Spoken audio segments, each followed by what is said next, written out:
ඉදිරි මාස 5ක කාල සීමාවේදී ශ්‍රී ලංකාවට ජාත්‍යන්තර ක්‍රිකට් තරඟ කිසිවක් නොමැතිවීම හේයින් ටෙස්ට් සහ එක්දින 2020 ජාත්‍යන්තර තලයේ ක්‍රීඩකයින්ට විවේකයක් හිමිව තිබෙනවා. අනිවාර්යට පත් වූ ඕස්ට්‍රේලියාව සමග පැවති ටෙස්ට් සහ එක්දින තරඟාවලියෙන් පසුව ශ්‍රී ලංකා ක්‍රීඩකයෝ එළඹෙන ජූලි මාසයේදී බංගලාදේශය සමග තරඟාවලියෙන් යළි ජාත්‍යන්තර ක්‍රිකට් පිටියට පිවිසෙනවා.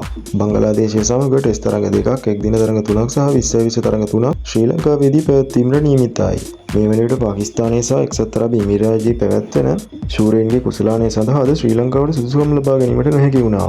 මෙම වසරේ ජූලි මාසයේ පැවැත්වෙන බංගලාදේශ තරඟාවලින් අනතුරුව අගෝස්තු සැප්තැම්බර් මාසයේදී සිම්බාබ්වේ එක්දින තරඟ 3ක් සහ 2020 තරඟ 3ක් ක්‍රීඩා කිරීමට නියමිතව තිබෙනවා. එමෙන්ම එළඹෙන ඔක්තෝබර් මාසයේදී ඇෆ්ගනිස්තානය, බංගලාදේශය, ඉන්දියාව, පාකිස්තානය, එක්සත් අරබ් එමිරාජය හා ශ්‍රී ලංකාව සහභාගී වෙන 2020 ආසියානු කුසලාන තරඟාවලිය ඉන්දියාවේදී පැවැත්වීමට නියමිතයි. අනතුරුව ඔක්තෝබර් සහ නොවැම්බර් අතර කාලයේදී එක්දින ජාත්‍යන්තර තරඟ 3කට සහ 2020 ජාත්‍යන්තර තරඟ 3කට අයර්ලන්ත පිළ ශ්‍රී ලංකාවට පැමිණ අතර නොවැම්බර් මාසයේදී ශ්‍රී ලංකා පිළ එක්දින ජාත්‍යන්තර 3කට හා 2020 තරඟ 3කට පාකිස්තානය බලා පිටත් වී යාමට නියමිතයි. එම තරඟාවලියෙන් මෙම වසරේ ශ්‍රී ලංකා ජාත්‍යන්තර කාලසටහන අවසන් වනවා. එළඹෙන 2026 ජනවාරියේදී එංගලන්ත පිළ එක්දින තරඟ 3කට සහ 2020 තරඟ 3කට ශ්‍රී ලංකාවට පැමිණෙනවා. ඉතින් මෙවැනි තොරතුරු දිනපතා දැනගන්න අපේ නාලිකාව දැන්ම සබ්ස්ක්‍රයිබ් කරන්න.